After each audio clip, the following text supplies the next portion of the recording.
Hello friends, welcome to the new episode of my channel. আমি অরিত্র। এখন এই ভিডিওর মধ্যে আমরা কথা বলেছি বাইসন বলে তামিল ছবিটা নিয়ে। আজকে দেখলাম সাউথ সিটিতে শো ছিল সকালে, ইংলিশ সাবটাইটেলস অ্যাভেলেবেল আছে। দেখলাম ছবিটা, বিশাল বড় একটা ছবি, 2 ঘন্টা 50 মিনিট রান টাইম অ্যাপ্রক্সিমেটলি। তো আমাদের মারি সেলভারাজের ছবি, তিনি ডিরেক্ট করেছেন। পি এ রঞ্জিত প্রডিউসার হিসেবে আছেন এবং তার সাথে অ্যাপ্লজ এন্টারটেনমেন্ট, যাকে আপনারা প্রচুর ওয়েব শোজ ইত্যাদি বানাতে দেখতে পারেন, হিন্দি ছবি প্রডিউসও করে, তাদের আর কি প্রথম তামিল ভেঞ্চার আর কি। এবং আমাদের চিয়ান বিক্রমের ছেলে ধ্রুব বিক্রম লিড চরিত্রটা প্লে করছে। আর এছাড়া অনুপমা পরমেশ্বরন রয়েছে, পাশুপতি রয়েছে, তার বাবার চরিত্র করছে। এছাড়া মালায়ালাম একটা লাল, তিনি রয়েছেন। আমির সুলতান, যিনি ডিরেক্টর কাম অ্যাক্টর, তিনি রয়েছেন। তো হিউজ একটা স্টার কাস্টও রয়েছে। তো বেসিক্যালি একজন কাবাডি প্লেয়ার ছিল যার নাম হচ্ছে মারুতি গণেশন, তার লাইফের থেকে ইন্সপায়ার্ড হয়ে এইটাকে করা হয়েছে। এবং এখানে আমরা গল্প দেখতে পাচ্ছি একটা ক্যারেক্টারে যার নাম হচ্ছে ভানাতি কিট্টা। এবার এই ভানাতিটা হচ্ছে জায়গাটার নাম, গ্রামটার নাম, এবং এর নাম হচ্ছে কিট্টান। তো এবার এই যে ছেলেটা, তার যে গ্রামের মধ্যে পলিটিক্যাল ভায়োলেন্স প্রচন্ড বেশি, ঠিক আছে, জাতপাত নিয়ে, কাস্ট অপারেশন নিয়ে ইত্যাদি নিয়ে দুটো গ্রুপের মধ্যে বিশাল ঝামেলা। এবার সেই ভায়োলেন্সটাকে ওভারকাম করে, অবস্টাকেলস গুলোকে ওভারকাম করে এই ছেলেটা আদৌ ইন্ডিয়ার জন্য খেলতে পারবে কিনা, ন্যাশনাল টিমে খেলতে পারবে কিনা। গল্পটা শুরু হয় হচ্ছে 1994 এর এশিয়ান গেমস, যেটা জাপানে হচ্ছে, সেখান থেকে। এবং সেখান থেকে আমরা ফ্ল্যাশব্যাকে পুরো ঘটনাগুলো দেখতে পাই যে ও আজকে এই যে এশিয়ান গেমসে পৌঁছেছে, কিভাবে পৌঁছালো, ওর জার্নি কি ছিল, সেগুলো আমরা দেখতে পাই। এবার দেখুন, আমাদের স্পোর্টস ফিল্মের জেনারেলি টেমপ্লেটটা কি হয়, রাইজ ফল অ্যান্ড রাইজ। তো যখন রাইজ দেখায় তখন দেখা যায় একটা আন্ডারডগ, সে একটা অপরচুনিটি পেলো, তারপরে তার উত্থান হচ্ছে, তারপরে একটা কিছু সে করে, তার মধ্যে ইদার কোনো বড় একটা অ্যাক্সিডেন্ট হতে পারে, বা তার নিজের ইগো এসে গেছে যেখান থেকে নিজের সেলফ ডিস্ট্রাকশন হচ্ছে, কিছু একটা করে ওকে আবার ফেলে, আবার তারপরে ওর কাম ব্যাক করে। দেখবেন এটাই হচ্ছে টেমপ্লেটটা। এবার এই সিনেমাটা ওই টেমপ্লেটটাকে ফলো করছে না। এই সিনেমাটার বক্তব্য হচ্ছে কিরকম, আপনারা পার্সিউট অফ হ্যাপিনেস বলে ছবিটা দেখেছেন উইল স্মিথের, বা রিসেন্টলি একটা তামিল ফিল্মে আমি রিভিউ করছিলাম 3 BHK বলে। তো ওই ধরনের ছবিতে অ্যাপ্রোচটা এরকম থাকে যে প্রোটাগনিস্ট প্রচুর সিরিজ অফ চ্যালেঞ্জ পেয়েই যাচ্ছে, মানে যেটাই করছে আপনার মনে হচ্ছে যে আচ্ছা এবার ওর জীবনে কিছুটা ভালো হবে, কিন্তু হচ্ছে না, আলটিমেটলি আবার একটা অবস্টাকেলই পাচ্ছে। তো ফিল্মটার মধ্যে অ্যাকচুয়ালি কোনো রাইজ ফল রাইজ ওরকম একটা গ্রাফ, ওভারআর্চিং গ্রাফ নেই। প্রত্যেকটাই রাইজের পরে একটা করে ফল আসছে, আবার একটা করে রাইজ হচ্ছে, আবার করে একটা ফল আসছে, আবার একটা রাইজ হচ্ছে, আবার, বুঝতে পারছেন তো, এরকম আর কি একটা ওয়েভে পুরো এটা চলছে, ন্যারেটিভটা চলছে। ও মানে যাই করছে, এই ধ্রুব বিক্রমের ক্যারেক্টারটা যেটাই করছে, একটা ভালো অপরচুনিটি পেলে এবার আপনার মনে হলো আচ্ছা চলো, ভালো ট্রেনিং, ভালো সব অপরচুনিটি, বেটার জায়গায় যাবে, সঙ্গে সঙ্গে এমন একটা ঘটনা ঘটছে যেটা অ্যাকচুয়ালি ওর কন্ট্রোলে নেই।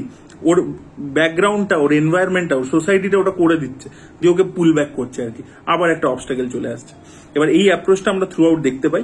এবার তার মধ্যে এই যে পুরো যে মিলিউটাকে যেভাবে ধরেছে, সেটা তো মানে মারি সেলভারাজের স্পেশালিটি, যে ওই যে জিনিসটাকে ও দেখায় এমন ভাবে, এত হার্ড হিটিং ওয়েতে, সেটা দারুণ। এবং তার সাথে মাঝে মাঝে একটু ম্যাজিক রিয়েলিজমের টাচ, যেটা আমরা মারি সেলভারাজের অন্য ছবিতেও, কর্ণান ইত্যাদি তো দেখেছি, আমি ট্রেলার রিভিউ সময় বলছিলাম, সেগুলোও রয়েছে।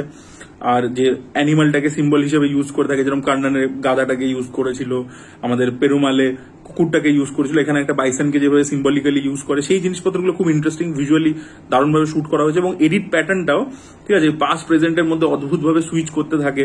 এবং এখানে না আরো খুব ইন্টারেস্টিং এলিমেন্টস আছে, মানে এই ধ্রুব বিক্রম খালি না দৌড়াতে থাকে, মানে ও যেন সারা জীবন খালি দৌড়ে যাচ্ছে, ওই সার্কেলটা থেকে বেরোতে চাইছে, বাউন্ডারিটা থেকে বেরোতে যাই, তাই জন্য সারাক্ষণ না দৌড়াতে থাকছে। আর এই দৌড়ানোর সিন আমরা দেখতেই পেয়ে যাই, মানে ও দৌড়েই যাচ্ছে, বিভিন্ন সময় খালি সিনেমাতে দেখবেন ও দৌড়েই যাচ্ছে। ওই ব্যাপারটা খুব ইন্টারেস্টিং, যে দৌড়টা শেষ কবে হবে, কবে ওই গন্ডিটা পেরিয়ে ওই সোশ্যাল সার্কেল থেকে বেরোতে পারবে। তো এই জিনিসগুলো না খুব ইন্টারেস্টিং ব্যাপার রয়েছে আর কি। আর এর সাথে পাশুপতি আউটস্ট্যান্ডিং পারফরমেন্স দিয়েছে বাবার চরিত্রে, যে ওর ছেলেকে এই গ্রামের ভায়োলেন্সটার থেকে ছেলেকে প্রোটেক্ট করে ছেলেকে একটা স্পোর্টসম্যান বানাতে হবে, সেটা ওর নিজের স্ট্রাগল। এবং সেটার জন্য ও নিজে ভায়োলেন্স কিন্তু মানে মাঝে নিজে করছেও ভায়োলেন্স, নিজের কাছে একটা ছুরি রাখছে। এই ব্যাপারগুলো খুব ইন্টারেস্টিংলি দেখিয়েছে, ঠিক আছে। প্রথমে ও চাইছে না ছেলে খেলুক, তারপরে চেঞ্জ অফ হার্ট হচ্ছে, তারপরে খেলছে, তারপরে কিভাবে ছেলেকে প্রোটেক্ট করে রাখছে, এই ব্যাপারটা খুব ইন্টারেস্টিংলি দেখিয়েছে। তো পাশুপতি দারুণ অভিনয় করেছে, পাশুপতির এক্সট্রাঅর্ডিনারি অভিনয় সারপাট্টাতে ছিল, পাশুপতি এক্সট্রাঅর্ডিনারি অভিনয় করেছিল এতে, আমাদের ভিরুমান্ডিতে কমল হাসানের ডিরেকশন, এক্সট্রাঅর্ডিনারি পারফরমেন্স। আর এইটাতে হেভি পারফরমেন্স দিচ্ছে, ব্যাপক, আমি বলবো বেস্ট পারফরমেন্স অ্যাকচুয়ালি ছবির পাশুপতি দিয়েছে। আর ধ্রুব বিক্রমকে ডায়লগ খুব কম দিয়েছে, ঠিক আছে, একদম ডায়লগ নেই, পুরোটাই হচ্ছে ও কি ফিল করছে, ওর যে ফ্রাস্ট্রেশনটা, ওর অ্যাঙ্গারটা পুরোটাই এক্সপ্রেশনের থ্রু দিয়ে। এবং সেখানে যে সেতু সময় বিক্রমকে যেরকম দেখতে ছিল ধ্রুবকে এক্স্যাক্টলি ওরকম দেখতে, ফিজিক টিজিক গুলো সব এরকম, এবং খুব ট্রান্সফরমেশনের মধ্যে দিয়ে যায়, যেহেতু ওটা অনেকটা এজ গ্রুপ দেখায় ছবিটার মধ্যে, তোর বডিটাও বারবার চেঞ্জ হতে হতে থাকে, এবং ওখানে ও পুরো যে বডি অ্যাক্টিং করে যে নিজের ফ্রাস্ট্রেশন ইত্যাদি যে ফিলিংস গুলো বার করেছে সেটা দেখবার মতো। তো পারফরমেন্স ওয়াইজ প্রত্যেকেরই খুবই, যেটা বললাম, ভালো। ইভেন আমির সুলতান এবং আমাদের লাল, তারাও খুব ভালো কাজ করেছে এবং খুব ইন্টারেস্টিং আইডিয়া দেখিয়েছে। যে ধরুন আপনি প্রথমে কেউ একটা কোনো আইডিওলজি নিয়ে একটা পলিটিক্স শুরু করলো, অনেক লোকে জুড়লো সেটার সাথে, পরবর্তীকালে তারা সেই আইডিওলজিটা ভুলে গেল, ভুলে গিয়ে কি করছে, তারা এবার পার্সোনাল ভেন্ডেটা বার করবার জন্য আইডিওলজির নাম দিয়ে, ওই পলিটিক্যাল ওটাকে নাম দিয়ে নিজের পার্সোনাল ভেন্ডেটা তুলছে। সেই ব্যাপারটাকে ওখানে অ্যাড্রেস করা হয়েছে। আমাদের অ্যাপারেন্টলি মনে হয় এই লাল আর এই যে আমির সুলতান, এই দুটো ক্যারেক্টার খুব খারাপ, বাট পরবর্তীকালে তাদের পার্সপেক্টিভটা দেখতে পাই, লাল খেলাকে ভালোবাসে, ধ্রুবকে সাপোর্ট করছে, অন্যদিকে আমির সুলতান যে রয়েছে সেও ভালো মনের মানুষ। তো তখন আমরা বুঝতে পারছি যে উপরের লেভেলে যে লিডাররা রয়েছে তাদের আইডিওলজিটা অন্য রকমের, ঠিক আছে, নিচের লোকেরা সেটাকে অন্যভাবে ইন্টারপ্রেট করে অন্যরকম ভাবে ব্যবহার করছে। তো এই ব্যাপারগুলোকে খুব ডিকনস্ট্রাকশনটা খুব ভালোভাবে করেছে। জেনারেলি ছবিতে কি থাকে, তামিল সিনেমাতে তো এই ধরনের কাস্ট অপারেশনের উপর প্রচুর ছবি হয়, তো একটা সাইড হচ্ছে অপারেশন, একটা সাইড হচ্ছে অপ্রেসড, একদম পুরো ক্লিয়ার ডিমার্কেশন থাকে।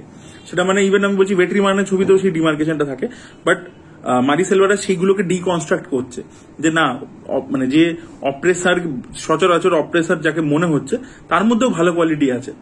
কিছু জিনিস হয়তো যেহেতু স্পোর্টস পছন্দ করে ও ধ্রুবকে সাপোর্টই করছে, এই ব্যাপারটা খুব ইন্টারেস্টিং লেগেছে। তো এই রাইটিং চয়েসেস গুলো খুব ভালো, এডিটিংটা খুব দারুণ ভাবে করা হয়েছে, সেগুলো খুব ভালো, মিউজিকও খুব ভালো। ছবিটা প্রবলেম হচ্ছে ছবিটা রান টাইম হিউজ, বিশাল বড়। আর এই যে স্ট্রাকচারটা বললাম যে কন্টিনিউয়াসলি একটা করে ফেলিয়ার, তারপর একটা করে সাকসেস, ফেলিয়ার সাকসেস, ওই যে সাকসেসটা যাই আসছে তারপরে আবার একটা ফেলিয়ার আসছে, একটা অবস্টাকেল আসছে। এবার তাতে কি হচ্ছে, অবস্টাকেল গুলো খুব ইন্টারেস্টিং, কিন্তু একটা পয়েন্টের পরে আমরা বুঝতে পারছি যে যাই অবস্টাকেল আসুক সেটা 2 মিনিট পরে আবার সলভ হয়ে যাবে। এই যে আমাদের যখন এটা আমরা বুঝে গেছি প্যাটার্নটা ছবির, তখন আমাদেরকে আর ছবিটা সারপ্রাইজ করতে পারছে না। আর সেই অবস্টাকেলস গুলো নতুন কিছু নয়, এবার ব্যাপারটা রিপিটেটিভ হতে শুরু করছে একটা পয়েন্টের পরে, আর রান টাইমটা বিশাল বড়, তো সেখানে আর কি ছবিটা তখন ড্র্যাগ করতে শুরু করে। এটা ছবিটার একটা প্রবলেম, ঠিক আছে। নাহলে এমনিতে খুব হার্ড হিটিং ছবি, ড্রামাটা খুব ইম্প্যাক্টফুল, পারফরমেন্স ভালো, মেকিং খুব ভালো, অ্যাকশন যেভাবে রয়েছে, কাবাডি খেলাগুলোকে যেভাবে ওটা স্টেজ করেছে, একটা জায়গায় ধ্রুবের হাত ভেঙে যায়, এটা ট্রেলারে দেখিয়েছে, ওটা দেখবেন। তো সেখানে ওই হাত ভাঙা অবস্থায় কি করে খেলছে দারুণ দেখিয়েছে। বা যখন এশিয়ান গেমসে খেলছে সেই যে গেমটার মধ্যে সেই জিনিসপত্রগুলো খুব ইন্টারেস্টিংলি দেখিয়েছে। কিন্তু এই যে স্ট্রাকচারিংটা, এটা একটা পয়েন্টের পর রিপিটেটিভ হয়ে যাচ্ছে, যাই হচ্ছে আপনি বুঝতে পারছেন আচ্ছা চলো এটা সলভ হয়ে যাবে, কিছু না কিছু ভাবে হয়ে যাবে। আর প্রত্যেকটা সলিউশনও কিন্তু ওর এনভায়রনমেন্টটাই ওকে পুল ডাউন করছে, আবার এনভায়রনমেন্টটাই ওকে হেল্প করছে উঠতে। এটা অদ্ভুত একটা অ্যাপ্রোচ, কিন্তু ও কিন্তু অ্যাক্টিভলি নিজে খালি খেলছে, ও আর কিছু করছে না। ওকে পুল ডাউনও করছে ওর ভায়োলেন্স, আবার ওকে পুল আপও করছে কিছু লোক যারা ওকে পছন্দ করে, ওকে হেল্প করতে চায়। এটা অদ্ভুত টাইপের, সেটা ভাল লাগছিল প্রথম দিকে, কিন্তু পরের দিকে গিয়ে ব্যাপারটা রিপিটেটিভ হয়ে যায় আর কি। তো এটাই আমার প্রবলেম মনে হয়েছে। বাকি ছবিটা এমনিতে খুবই ভালো, আপনারা অবশ্যই যদি পারেন, কলকাতায় খুবই কম শো আছে, যদি হলে গিয়ে দেখতে পারেন খুবই ভালো, বিকজ বিগ স্ক্রিনে খুব ভালো লাগছে, সাউন্ড ইত্যাদি খুবই ভালো কাজ হয়েছে যেটা বললাম। আর যদি না দেখেন তাহলে পরবর্তীকালে ওটিটিতে এলে অবশ্যই চেক আউট করুন বাইসান। আর যদি আপনাদের মধ্যে কেউ দেখেছে তাদের কি ওপিনিয়ন অবশ্যই কমেন্টে লিখে জানাবেন। Thank you so much, bye by.